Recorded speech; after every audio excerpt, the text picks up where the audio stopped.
ગીર સોમનાથમાં મુશળધાર વરસાદ વરસતા સર્વત્ર પાણી થઈ ગયું હતું। ભારે વરસાદને કારણે વેરાવળની અનેક સોસાયટીઓ બેટમાં ફેરવાઈ ગઈ હતી। અહીંની આખી સોસાયટી પાણીમાં ગરકાવ થઈ ગઈ હતી। લોકોના ઘરોમાં ગોઠણસમાં પાણી ભરાઈ જતા ઘરવગરીને નુકસાન થયું છે। સ્થાનિકોને નુકસાની વેઠવાનો વારો આવ્યો છે। ગણતરીના કલાકોમાં જ આવી પરિસ્થિતિનું નિર્માણ થતા લોકોને ઘરવગરી સરખી કરવાનો પણ સમય મળ્યો ન હતો।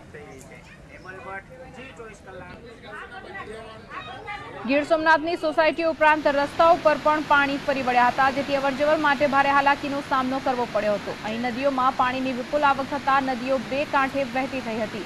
નીચાણવાળા વિસ્તારોમાં તો આ નદીના પાણી ભરાઈ જતા હાલાકી વધી હતી।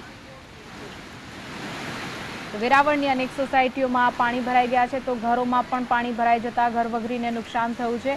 અત્યારે સૌરાષ્ટ્ર પંથકમાં ભારે વરસાદ વરસી રહ્યો છે, ત્યારે અહીંયાની ઘણી નદીઓ બે કાંઠે થઈ છે, જેને લઈને માર્ગો ઉપર પાણી ફરી વળ્યા છે। તો નીચાણવાળા વિસ્તારમાં આવેલા મકાનોમાં પણ પાણી ઘૂસી વળ્યા છે, જેને કારણે રહીશો હાલાકીનો સામનો કરી રહ્યા છે।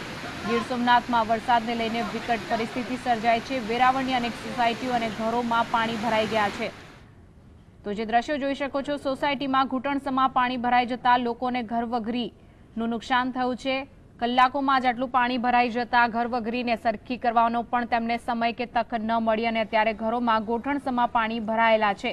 ગીર સોમનાથમાં વરસાદને લઈને વિકટ પરિસ્થિતિ સામે આવી છે। જીએસટીવીનો એક્સક્લુઝિવ રિપોર્ટ આપ અત્યારે જોઈ રહ્યા છો।